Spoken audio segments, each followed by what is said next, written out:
Good evening, everybody.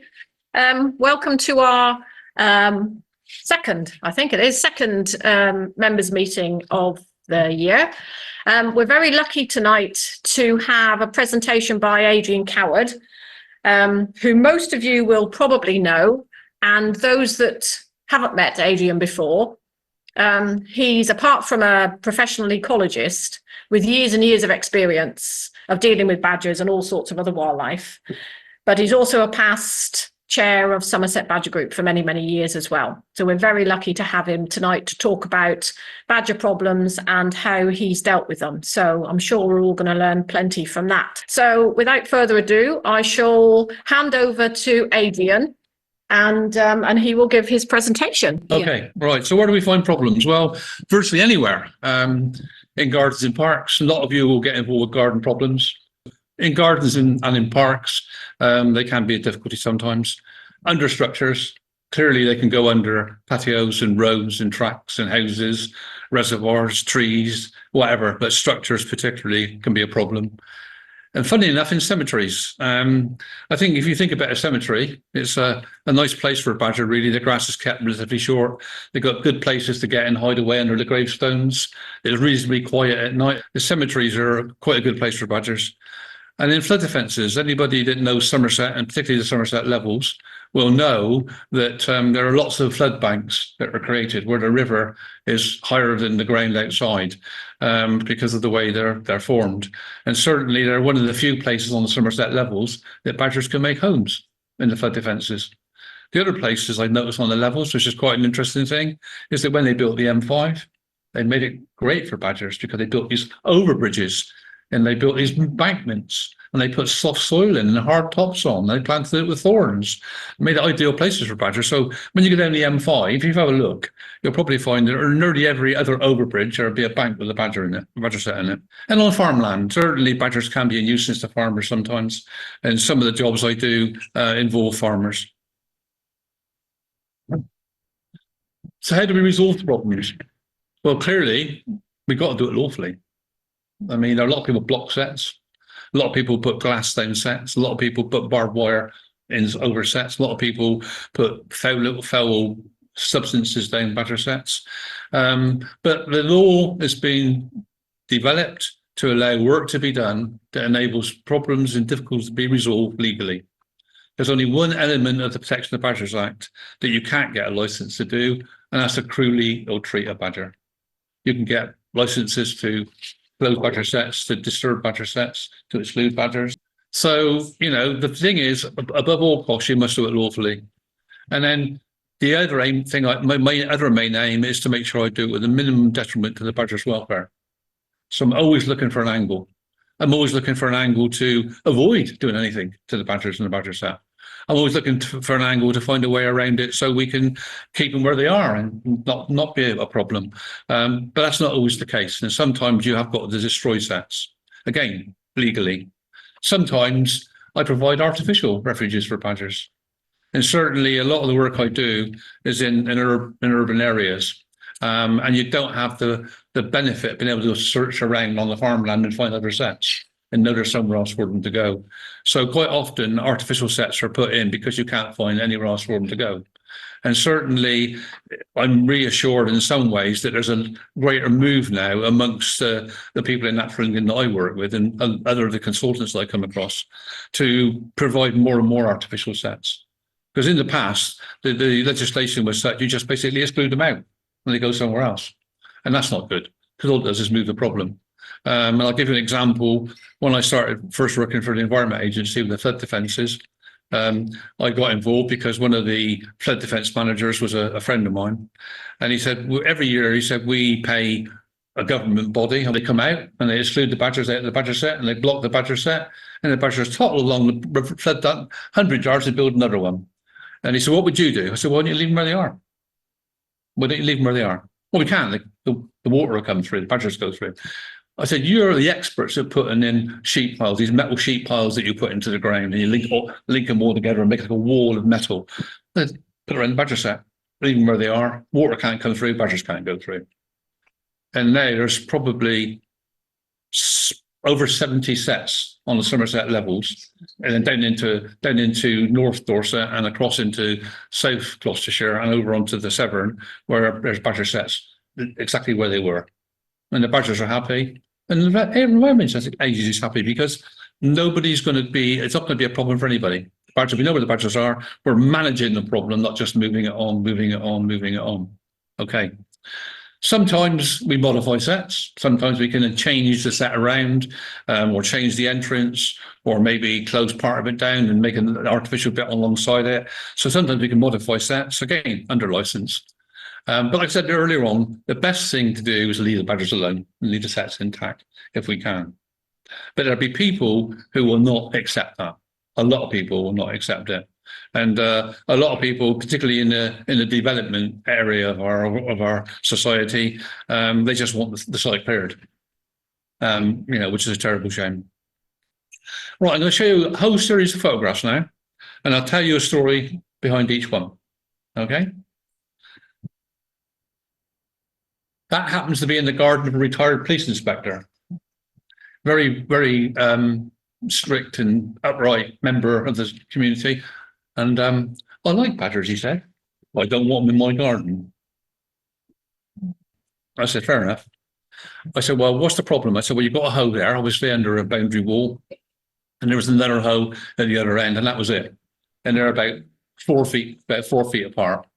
So 5 feet apart. So not really much of a set, in actual fact, just a minor problem. So we actually did exclude the badgers from that set under license after I'd proved there's an alternative refuge. And that was very simple, because over the fence, under next door's shed, there was a badger set. And when I saw the people, and they said, we don't mind them being there, they're fine, leave them alone, we don't want to harm them. I said, great. I said, because your neighbour don't want them in his garden, so I'm going to have to exclude them to be able to repair his wall for him and one thing and another. But they only had to go through the fence, they only had to go a matter of about 3 meters and straight under the garden shed. So that wasn't a big issue, not from my point of view. They had to be moved from where they were, but they had somewhere to go right next to it. Not really a problem.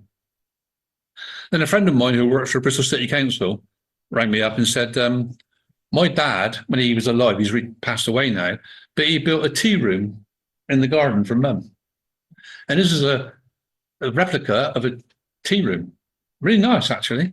But you look in front of it, you can see all the big spoil heaps and everything else. And when you get up close, you couldn't even open the door to go into the tea room. So I looked around, and right behind the garden, there was an area of land that was like no man's land. People think it belonged to Bristol City Council, but nobody was really sure. We checked with Bristol City Council, and they said, we're not sure. I said, so it's no man's land? And they said, yeah. I said, right, okay, I'm going to go and have a look over there. And I found a set in there. Again, meters away from the back of the tea room. So again, another license, excluded them out, put a wire barrier below ground behind the tea room, between the garden and the no man's land. And the badgers are quite happy in the no man's land. And the tea room is now serviceable if they wanted to use it, although they don't, but if they wanted to, they could.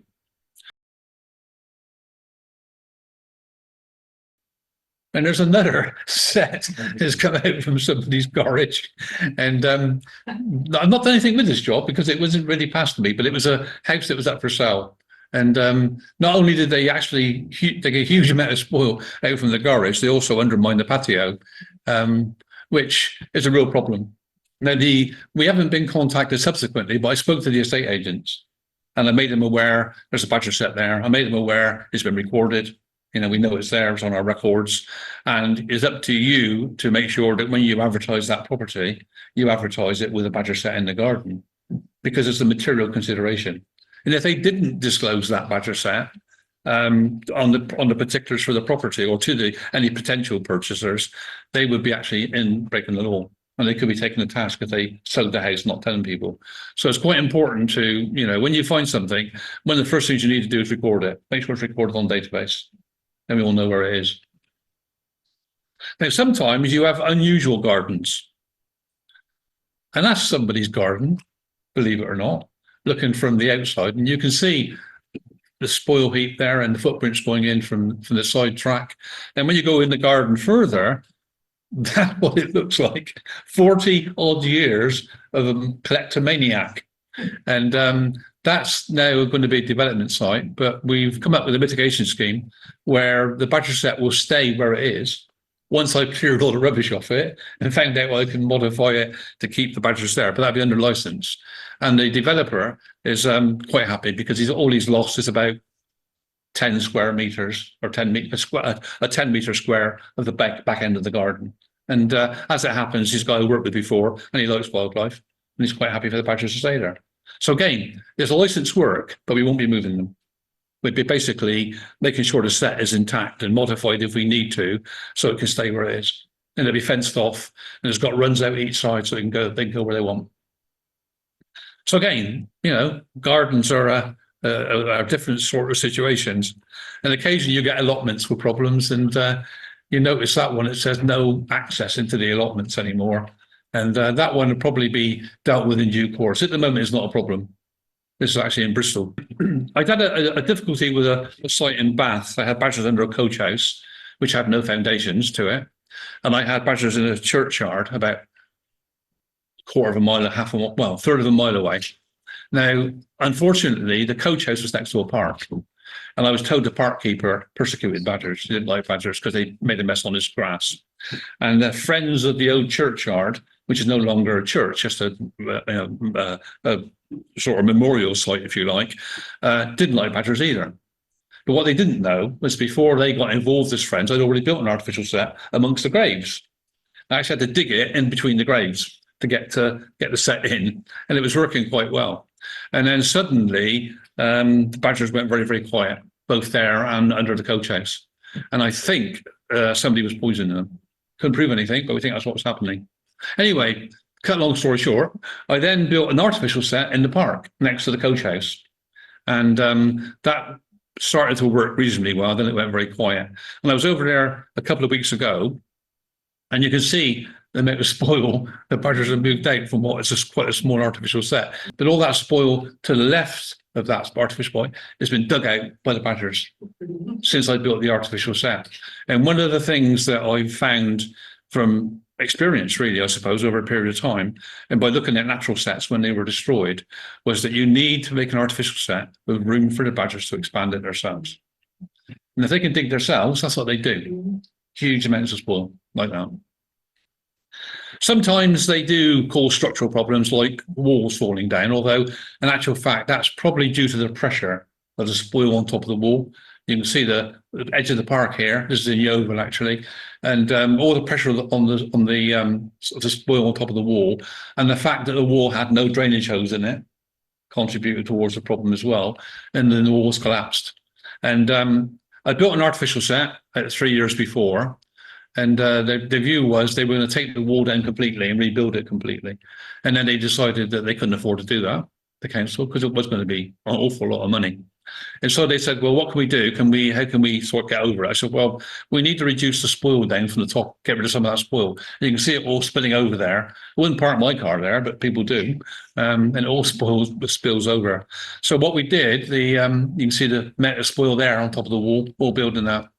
So we had the wall repaired, and you can see the spoil's now been battered back a little bit and compacted. And then on top of the wall, I dug a channel with some help from volunteers from the council, so that any spoil coming out would collect in the channel, and every year they clear that out, so it doesn't come down over the wall again. And I spoke to Natural England, and that was done without a licence. It was considered to be non-licensable because I was not interfering with the set, and I wasn't interfering. And my understanding of the case law, which has been set for badger interference to sets, says that the set is the tunnels and the entrance and the immediate area to the entrance. So, the chambers, Adrian. Yeah, that's part of the tunnel system. Yeah, so anything below ground and the entrances and the area immediately adjacent to the entrances. So when I spoke to Natural England, I said, well, I'm not going to be digging any closer than a metre to any entrances. He said, fine, don't need a licence. So check first, and if you're not sure, double check, and then hopefully you can move on with it. But that was a sort of understanding that I got from Natural England. And one of the difficulties that Natural England have in licensing is that you talk about badger set interference, you talk about badger disturbance. There's no case law for disturbance. Nobody knows, nobody can define what disturbance is. They don't want interferences because there's case law. There was a case that a judge ruled that the tunnels, the chambers, anything below ground, the entrances are the set. So if you interfere with that, you're breaking the law. But when it came to disturbance, there's no case law. And so I spoke to Natural England about it. I said, how do you condition disturbance licenses? Don't know. Don't know you can do it really. Basically. So what I came up with was a definition for them. And what I said basically was that if the activity that is going to be taking place is no greater than what normally happens next to the set, then it's not disturbance. And I'll give an example, the community farm we talked about a little while back over at Chewstoke, they're going to put a track through for vehicles to get into the farm for various events and things. And because they're not going to be doing anything more than they would be when they drive by with big, heavy farm machinery, there's no more disturbance than that. Consequently, it's not licensable. We don't need a license. Sometimes it's a bit more elaborate. And this is then on the West Hay Moor. This is a cycleway, part of the Sustrans route across the Somerset levels. And you can see that there's a sign saying, keep out of the way pedestrians, because there's holes in the track. And the holes were formed by the badgers. And if anybody knows the Somerset levels, we're talking about peat, nothing else but peat. Until you're about 5 meters down, then you hit grey clay. So the badgers find it great for digging in, and there's not a problem for them. So we had to do a little bit more extensive work here. So we basically excluded the badgers and we dug a trench. And the trench goes down to the water table. You can see the water in the bottom of the trench there. And on the right, you can see some wire mesh with the end turned back on it at the bottom. And that wire mesh is going to go down into that trench and form a barrier along the edge of the track. Because I didn't want to move the badgers permanently. I moved them temporarily, having confirmed there's a main set about 400 meters west of this set. So it's only, and I checked the set several times over the summer, and it wasn't used all the time. So it was probably a subsidiary set that they came and went from. So I wasn't over worried about excluding them out. So excluding them out, dropped the wire mesh down in, backfilled it, and that was it. That was the job done. Now, I went back about 6 months later, not quite 6 months later, and the badgers had gone back in the game and pulling the spoil out, but they're not digging under the track. So there's a solution there where people can use the track in safety, not put it in the holes in the ground. Badgers go back to where they were before, and okay, apart from clearing a bit of spoil up every now and again, no real problem. Again, it's about getting the balance between what you can and can't do, and getting the balance, in my opinion, trying to keep the badgers where they are. Because the important thing about the badgers is that I can build an artificial set quite easily and get them to move into it generally reasonably well, but I can't do anything about the foraging areas. And if you move them off the foraging areas and move them somewhere else, then that's not so good. So I try and keep them where they are as much as possible. I mean, I'm not sure. I would hope that all ecological consultancies do the same thing. I think the whole hope they would try to minimise the impact on badgers and minimise the detriment to their welfare. I'm sure they do by and large. Sometimes you get quite strange situations. This is actually in Bristol, and this is a regularly used path by dog walkers and kids and goodness knows what else. And that obviously got blocked off because the badgers made it collapse. And what I was able to do, again, this was only because the ground was very friable on the side of a hill, and the badgers were digging quite some way down the bank. So when they were digging down, stuff was falling down. They pull it out, and a bit more fall down. They pull it out, and a bit more fall down. Eventually, get a hole in the surface, which is quite a way up from where the badgers were operating, generally speaking. So I was able to actually get the council to do a scheme where we dug out the bank and we put in gabions. These are wire baskets full of stone. Reinforced it, opened the path again, and the badger set still where it was. Again, there's just a little bit of lateral thinking, really. Sometimes you get sort of posh areas like the National Trust. Recognise Tinsfield, yeah. And this is a set, and in that bush, there's a paling around it, and we got the National Trust to put a paling fence around the badger set and let the vegetation grow up, and we contain the badger set in the area, which is ideal. But of course, badgers aren't very happy about staying where they don't want to stay. It's like digging another hole, and so there's this year there'll be a license applied for, which will allow me to dig that back to the edge of the badger area, if you like, or the badger enclosure, and then put a wire mesh screen below ground so they can't come out again. So they stay where they are, and just that one hole will be shut down. But it was interesting. When I was there, I was talking to the guy on site. I said, "Have you been down the bottom track?" He said, "Well," I said, "Well, the badger's been down there." He said, "How do you know?" I said, "Well, you go along and have a look." They've been foraging all the way along the track. Now they worry them. That's not a problem. That's not a problem at all.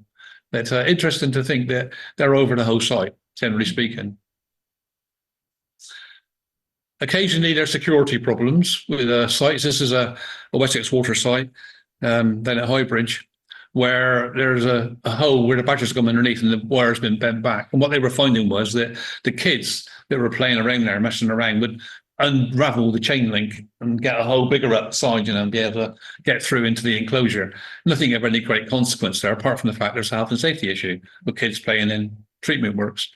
So they said, "What are you going to do?" I said, "Well, let's repair the fence." I said, "But we're going to have to leave room for the badgers to come and go, but not the kids. How are you going to do that?" I said, "I'm going to put in one of those."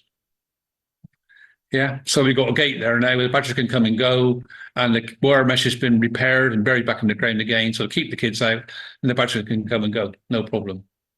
Simple stuff, really. I mean, it's not rocket science. Simple stuff.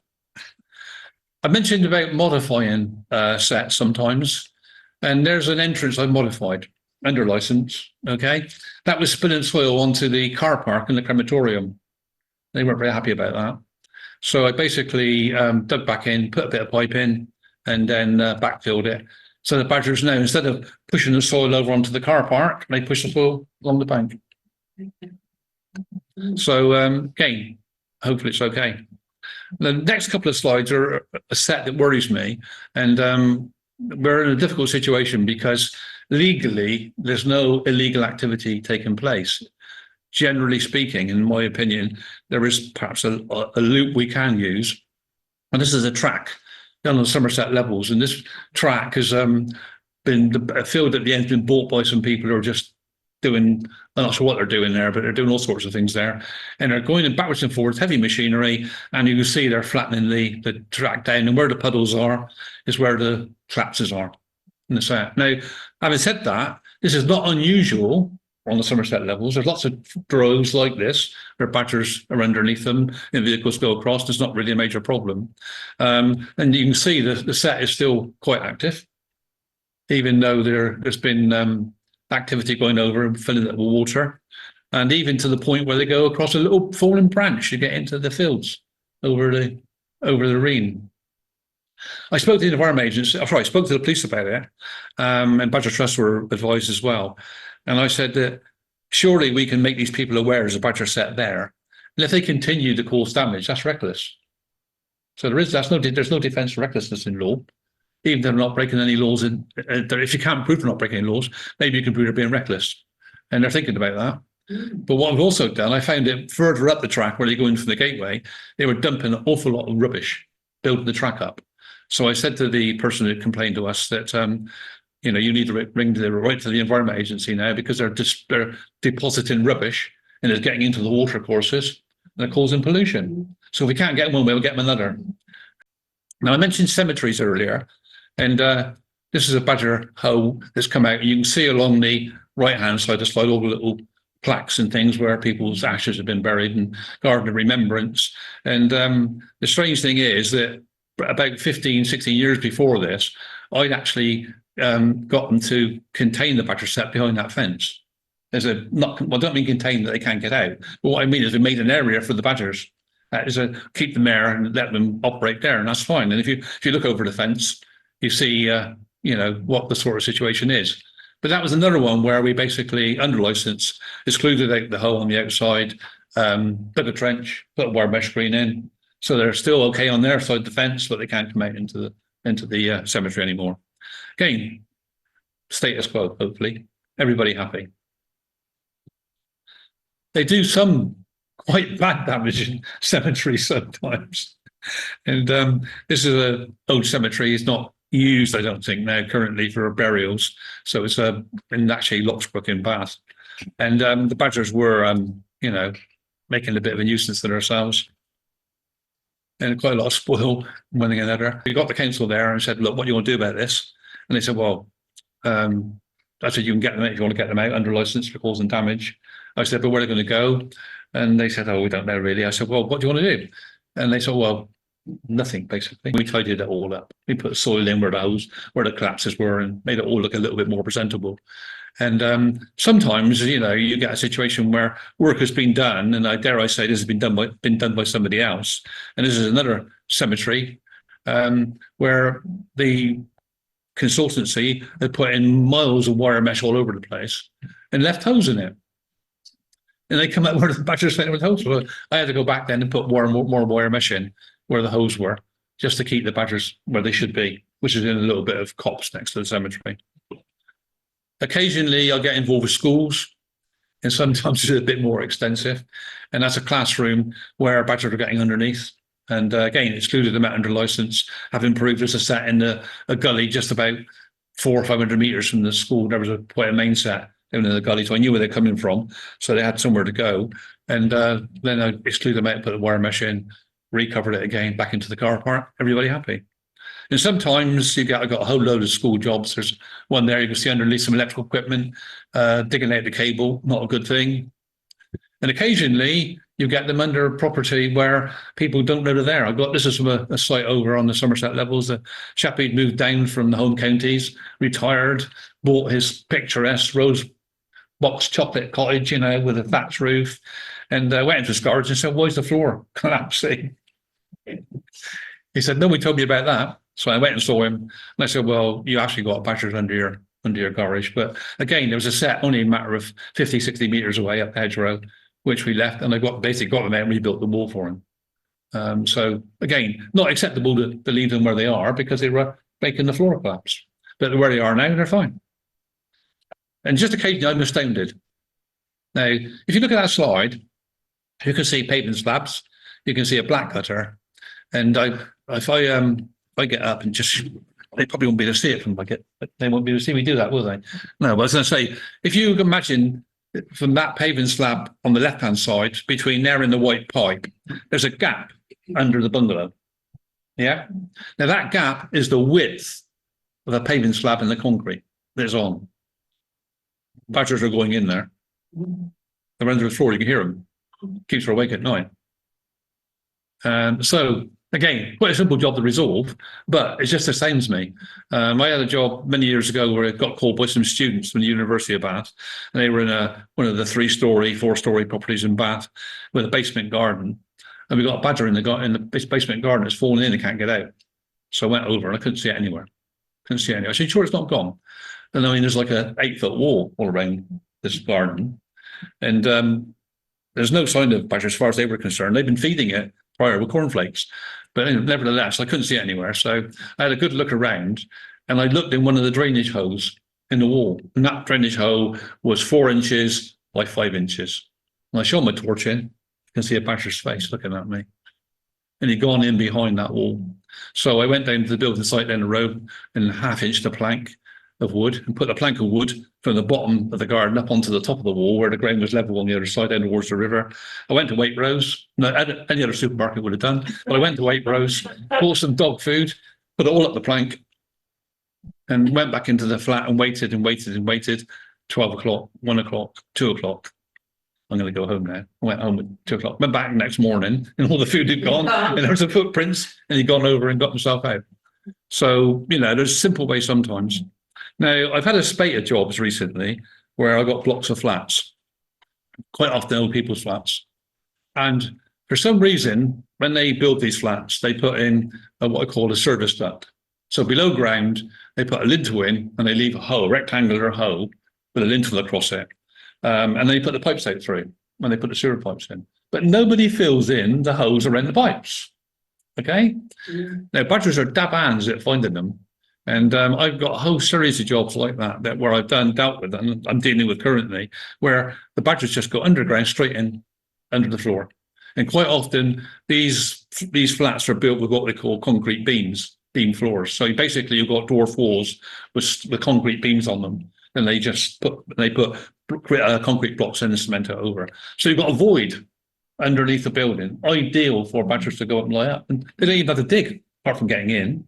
It's great. It's lovely for them. So I said, I've got a spate of those at the moment. Another one there, which is half underway. Another one there, which is down in Devon. Then it's Teetham. So again, got to deal with that one shortly. But you can see the badger's been dragging material in and make quite a nice home there. And sometimes they do what appears to be significant damage. This is another one in Devon. This is Paynton. And you can see the holiday home on the right with a hot tub on the balcony, and the people are a bit worried about the hot tub, getting in the hot tub. One thing or another, not would worry me particularly. And you can see that the extent is quite significant there. But if you look over the fence, it's even worse. And that job's going to be under license this year. And the intention is to close down the higher half of the set, leave the bottom half intact if we can, let the badgers go on living there currently. And then once we've got them out, we'll get a level and put a barrier in below ground, and hopefully the job will be done. So again, not moving them very far away. And I mentioned earlier that a lot of this, well, all of this work, as you can see, basically so far, by and large, is in an urban environment. And you don't know where they can go. You've got no idea where they could or could not go to. So wherever possible, you try to maintain the status quo as much as you can. And it's, it's doable. I mentioned earlier about flood defences. And you can see that badger set there. That's a flood defence. You can see the water just showing up in the top right-hand corner of the picture. That's the Congsbury Yo, part of the North Somerset drainage system. And if you go further downstream, it looks even worse because you can see it all there coming out. And clearly, if there's high water, properly gets flooded.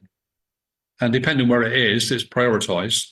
But if there's a possibility of property in the form of houses or buildings or roads being flooded, then it's a higher priority than it would be farmland. But certainly, the farmers don't want land flooded anyway, not that they can help it. So you've got very few options there, other than what I mentioned earlier about going there and putting sheep piles in, getting the badgers out, put sheep piles in, and keep them where they are. Let the badgers go on digging there and the water not getting through. And if you don't do something about it, that's what happens. The water comes through. And once the water starts flowing, you'll find that the hole gets bigger and bigger and bigger and bigger and bigger as water pushes the soil away, and you end up with the bank collapsing. Major problem, major catastrophe for flood defences. I mean, I haven't got slides to show you, but I did a job many years ago on the levels out at East Ling, and we built an artificial set there on a peninsula. We built a peninsula, put the barges on it, and that was to stop potential flooding from the River Tone and Parret, which have a confluence at Boroughbridge. They deliberately pump water at the Tone onto Saltmore, and then pump from Saltmore over onto Northmore, or the other way around, whichever way it is. And the idea being that Taunton doesn't flood. Otherwise, Taunton would flood if they don't pump the water out and push it over. Then they pump it from there back into the Parret. So I mentioned farmland before. This is a site up at Backwell next to the railway line. And there's a badger set there, believe it or not. And those of you who've been to a talk with it before with the badgers in the law would have seen a slide I showed you of the set, which had been piled up with straw and caught on fire. And Nathan Fire Brigade came out and luckily pulled all the straw off before too much damage was done. But that set has been subject to interference for a long time. And the difficulty is the land is owned by Tinsford Estate, but it's managed and cultivated by a contracting company. And they're renowned for not being too fussed about badgers. And so it's been repeatedly ploughed over, been repeatedly seeded over. And to cut a long story short, last year we got the police involved again. And I went out and met the police, and I met the agent for the estate and the contractor's manager. And we agreed that they couldn't go on doing that. And if they did, the police were going to take them to court for interfering with the set. So they had to do something. So we marked around the set with white markers saying, well, okay, this is the area you've got to leave. We don't want you going anywhere else other than that when you start ploughing. And then I went back again. And this is what it's like now. I know it's not a very robust fence, but it is a fence. It is a good marker. Those posts are banged in the ground quite hard, and that plastic electric stuff will last forever. And you can see already the spoil heaps that are starting to clear out the set again, making it, really establishing it again, thinking to themselves, right, okay, we haven't had any problems for the last 6 months. That's good. Normally by now they'd have been ploughed over. You know, so again, it's a good result. I mean, the land the farmers lost in terms of production of crops is minimal compared to what they got to cultivate. And it's not a lot to ask for. They make a bit of room for badgers. Okay, this might look like someone's garden. And it is someone's garden. Okay, but this is an unusual job because this is a job where when I first went there, I was faced with a site which had two levels, a higher level, which is where this garden is, and a lower level, where there was a partly constructed property. They got the foundations in and got no further, and they'd gone bankrupt, I think. And the guy that bought it, again, chap I worked with before, he said, "Oh, we've got badgers there. What can we do about it?" And I said, "Well, we're going to have to find some way of resolving it because not only do the badgers come onto the site, the top end of the site, where the walls collapse, they go onto the Avon Canal. They walk along the canal and feed all the way along the canal. So we've got to find some way of actually being able to the badgers to be secure and be able to assess the higher level, all the gardens on Sham Castle and all that area, and get down onto the canal and go along the canal bank as well."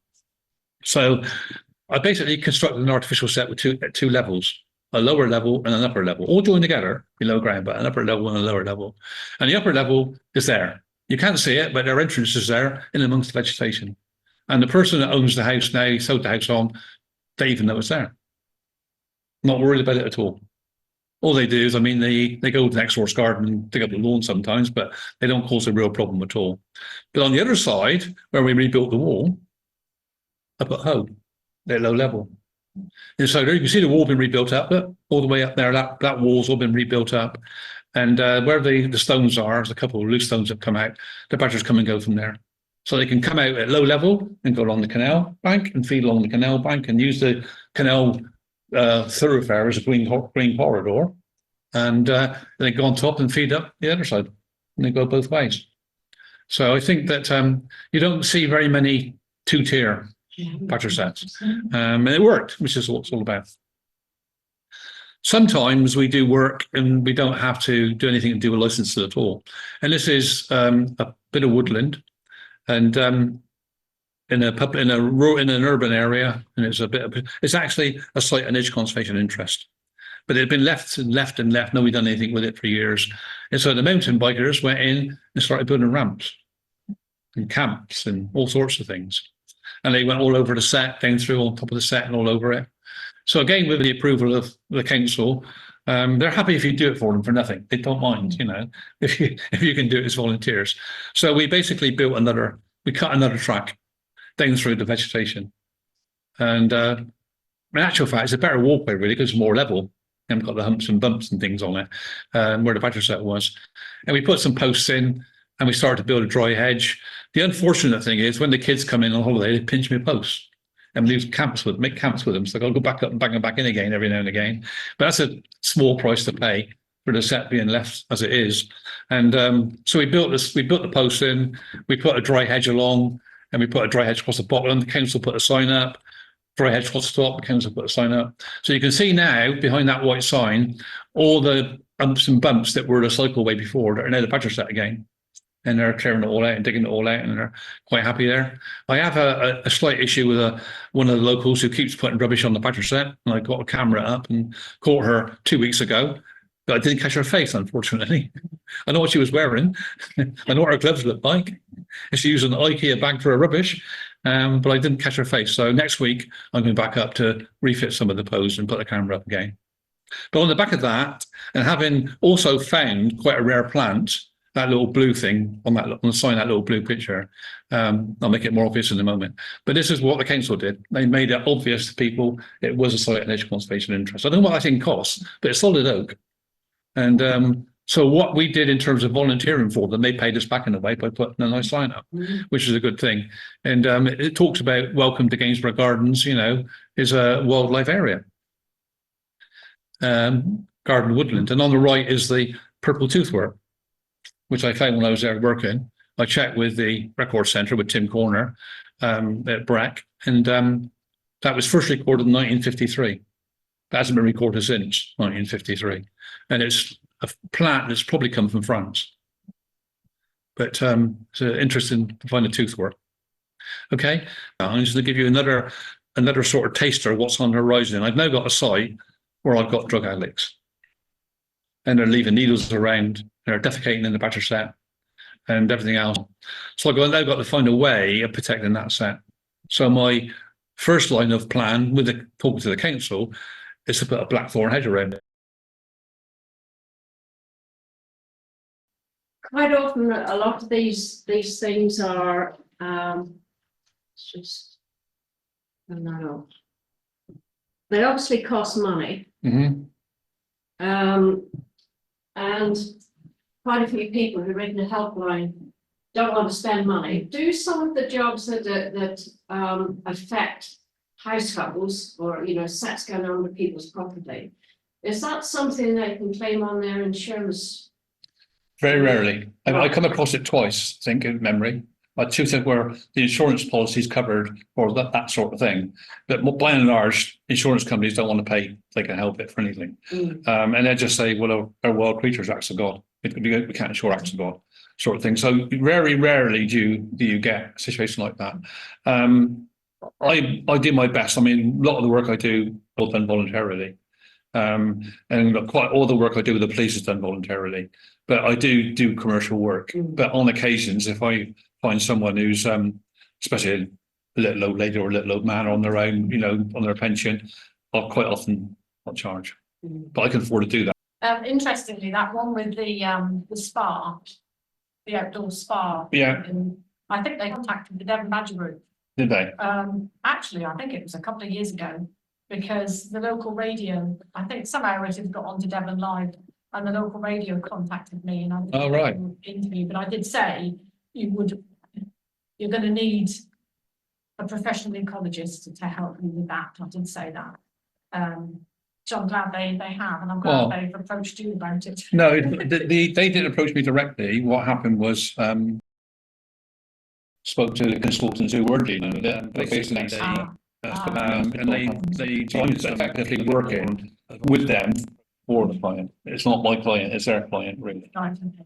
They should be paying me, hopefully. But I'm just wondering on your approach on that one. So when you do your partial exclusion at the top under that mobile home, would you do that pretty much as a live dig rather than excluding all of the badgers out of the whole set? It would be a combination of both, effectively, because my intention will be to make sure none of the holes that are going to be blocked eventually or damaged and destroyed eventually aren't just dead ends, you know, where badgers could be trapped in them. So I would normally do a partial exclusion, effectively, to make sure nothing was trapped. Then it becomes a live dig. So it's a combination of both. It's not, you know, people talk about licenses for live digs, licenses for exclusions, and Natural England find it difficult to understand. You can do both sometimes. But I think that's the approach that I've talked to Natural England about on that one, and that's the approach we'll follow. The live dig, then, Adrian. A live dig is where you basically dig into a set, not having excluded it first. Right. And I'm not keen to do that. No. I would, even with that hoe, I showed you that hoe at Tinsfield House, you know, the National Trust site, and even that one, I'll still exclude it first before I dig the tunnel back. And what I proved then is that there's no way an animal's trapped or I'm digging back. So that if they come out and go around and come back in again and come out again, then they can get out, and that they're not, there's going to be a problem. But if I'm sure, then there's no animal going to be stuck at the end of a tunnel that I'm digging back on. That's the worst thing that I would want to do. Anybody in the room got any questions? Is it legal to be able to, if you've got a set, to put plants that are poisonous to plant in front of the set? Poisonous what? Poisonous the badgers, you mean? Well, it's poisonous, it's poisonous to small animal. It can actually. I think that you could argue as a welfare issue there. You can argue that if they deliberately put something in the place of where a badger could go that could harm the animal, then that's a welfare issue, and that should be a police matter, really. I mean, if people have got a problem with badgers in their garden, they should deal with it appropriately, you know, get a license and deal with it, or get someone to help them with a license and deal with it appropriately. Because I mean, I've had people I had a situation in Wales where I had a door at the side of a property between the property and the garage. There was a doorway going to the back garden. And this chap didn't want badgers to go down this driveway. They were going under the door. He banged 6-inch nails through the bottom of the door, started pointing out into where the badgers were coming from. And when I went down and someone told me about it, I said, you've got 10 minutes to get those nails out, or I'm going to ring the police. And he took the nails out. I said, all you want to do, stop coming in, just put a metal sheet across. You won't harm the badgers then, and you'll solve the problem. They're coming in. You don't want them coming in there because you can't stop people from keeping badgers at their gardens if you're not inhibiting them from getting to or from a set. You can block your entrance. You can block your boundaries and stop them coming in if you want to. But a lot of people try that and they spend a fortune putting blocks and stones, and the badgers just dig around there. Yeah, if you're going to do it, you've got to do it properly. Yeah, which is what I often say to people when they ring up on the helpline. I said, well, you're far better off leaving an access hole at the moment, because the more you block it, the more the badger's going to dig elsewhere. Got gating. Yeah. So People spend a fortune trying to keep badgers at the garden, and they could spend half the money and do it properly, and it'd be solved. But quite often people are frightened of badgers as well. And if you take time out to just explain to them why badgers are coming in, they're very unlikely to go anywhere near you if you did see them in the garden. Quite often they accept them in the end. Yeah. And they're quite happy to live with them. Yeah, but I mean, I'm a great philosopher about things like, when I say that the more I can actually educate people, the more I can inform people, the more they understand, the more they're likely to care. It's a bit And once they start to care, they take some action. It's a bit like the chap with the 3-year-old Yeah. that you're going to go and see. Yeah. Badger under his shed, I think, out in his garden with a 3-year-old, very early in the morning, 6:30. Mr. Badger is coming home after a night foraging out on the town, and surprised. I don't know whether he was surprised more or the badger was, but anyway, the badger shot under the shed and scared this man and his 3-year-old to the point that he rang up pretty much that day and said, is there any way the badgers can be captured and relocated? Which of course it's not that simple. No, you understand his Adrian's concern. very kindly agreed to go and see him the next time he's in the area. Yeah, I can understand the concern. I mean, not unreasonable to be concerned for a child. No, absolutely, which is what I said to him. But there's a lot of confusion, isn't there, even with the police, because we had a set in Plymouth where rubble had been put down. I mean, luckily it's a massive set, so there's lots of entrances that weren't blocked. But certainly some garden rubble, bricks and things had been put in a number of the entrances. So it was reported to the police. And when I asked the wildlife crime officer if anybody had been out, apparently the PC was advised not to go out and not to remove any of it because that could be interfering with the badger set and it was illegal. I mean, the police are getting better, I think. We've got a rural crime team in Somerset, Avon Force, and I think they're learning all the time. They're getting better all the time. But I think the problem with the policing situation is you don't have enough police full stop. And you end up quite often getting the PCSO go out and they have to go back and get advice from someone else. But what I do quite a lot with the police is I'll get a call from somebody in the police force asking for advice. And I'll give them advice, and then I go out with the police quite frequently to do expert witness stuff for when crimes have been committed. And all the time they're learning. But we just need more police and more people around. Do you see any risks because we've got a piece of council-owned land with a set that's been really interfered with, putting a sign up to say, there is a badger set here and it's illegal to interfere with it, or words to that effect? I don't think there's any harm in that. People say, you just draw attention to it. But the people that are malevolent towards badgers, the people who go digging badgers, they know where the sets are. They're going to deal with it anyway. And I think it sometimes, if, with all things when it comes to law and in crime, is if you can prevent it, it's much better than trying to deal with it when it happens. Yeah. And a lot of the stuff that I do with the World Crime Team is about trying to prevent things happening, like that situation with the mountain bikers, for example. Could have got heavy-handed and said you're going over a set to cause interference.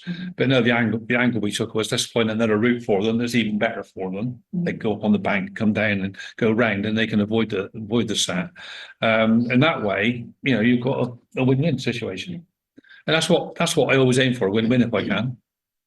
I think you do a really good job at doing that, Adrian. Well, it's not always easy, but And although you very kindly said that the majority, and quite possibly the majority of ecologists do that, but there are a few that definitely do not go the extra mile and just exclude the badgers, which you quite rightly says it just moves the problem on to someone else. It's a shame, really, because if you get involved with a development early on, and I don't like get involved. I don't work for major developers deliberately. I don't want to work for them, but I work for small developers. And when you get involved with them early on, quite often you can go and look at site before you even buy it, and you can show what the constraints are. And if you've got a site where, and they've all now got this biodiversity net gain principle, they've got to provide net gain when they finish development, 10% more than what they had before they started.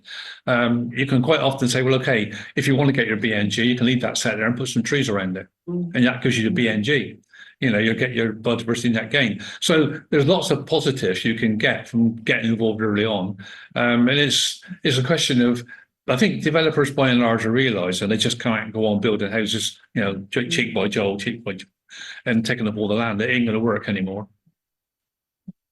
It's legal to have a one-way gate as well. You had a little white gate, I think it's white on there. You've got and that one goes both ways into a field. Is it illegal to have one-way gate? If you put a one-way gate on that prevents the badger getting to a set, that's illegal. Unless you're doing an exclusion. Unless you're doing it under license, yeah. So if you put a one-way gate in your garden, then all you're doing basically is letting them come from one end and go not come back in again. They just go round, come back and go round again. So I mean that gate was a two-way gate. Yeah. But I could have adapted it by putting a boat in it to make it a one-way gate. But it's a two-way gate on the principle that we want the badgers to come and go from the the compound where they had a set and where they could forage.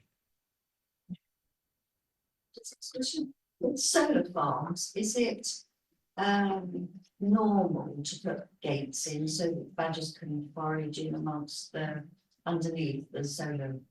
Before the solar panels are installed, there should be an ecological environmental survey done. And if that proves that badgers are foraging in that area and they've got strong paths going into that area, and they put security fence around, because they do around solar farms, they should put badger gates in, because they should be recognising that area of land is useful for the badgers foraging, and they should be able to come and go. They won't interfere with the solar panels. Having said that, I did go to one where they dug a hole under one of the posts, but that's only one out of all the ones I'm aware of. So generally speaking, I mean, you should be making provision. I mean, the difficulty with the legislation, as you all probably realise, is it protects the badger and protects the badger set, which is a great move forward from just protecting the badger, but it doesn't protect the foraging area. And so if you want to protect foraging area, you've got a devil's own job to try and prove there's a welfare issue. That if there's a huge development taking away a huge chunk of the territory where they forage, the good foraging, then that could be an argument that could affect the badger's welfare. I've heard many consultants and developers saying, "Oh, we're only taking away 20% of their foraging area," but that could be the best 20% of the foraging area that they operate on. And so you need to do proper assessments and proper evaluations, and not only consider the legal protection that badgers and sets have, but think about the foraging area. It's not a big issue. I mean, they have to have amenity areas, they have to have grassland and play areas for the kids and attenuation ponds and all sorts of things. They can build all that around and make the habitat so much better than they just flatten the whole site and leave it, which they do quite often, unfortunately. We've been successful on a couple of solar farm sites, influencing badger gates going in the right place. Yeah. So, and in fact, solar farms, you could argue, compared with actual concrete houses going up, actually are a good thing for badgers, because their foraging potentially doesn't get so badly disrupted. Yeah. But they've got to go in the right place, and they've got to be the right size as well. We've had a situation where one ecologist was trying to put in badger gates that are far too small. So, well, they need to be like the standard one, which is you talk about 250 millimetre square. That's about the minimum size you'd want, which is like 10 inches, isn't it? An old money. So you'd have to get in on the beginning before it was built, really. yeah, ideally. Yeah, I mean, that's when the assessment should be done. That's when the mitigation and compensation scheme should be developed before they start. Because when they start putting fencing in, they're going to have to put, the gates in the right places. There's two more questions coming from Zoom. Do you get a lot of badgers kill hedgehogs though, as their excuse to hate them, and reason to remove them? That's the argument we hear a lot, and it is. And then there's another one really interesting. So answer that question. Yeah. Okay. And the next one is, how do people get in touch with you? All right. People Okay. on Zoom might not have heard that question, Adrian, so. Okay. So I repeat it? If you wouldn't mind. Yeah, I mean, the question is asked about whether or not hedgehogs and badgers are, there's an issue for hedgehogs with badgers. There is an issue. There's two issues, really. One, they do directly predate hedgehogs on very, very rare occasions. If you get a badger predate a hedgehog, you always know because they basically turn it inside out. All you get is the skin turned inside out. It's all that's left.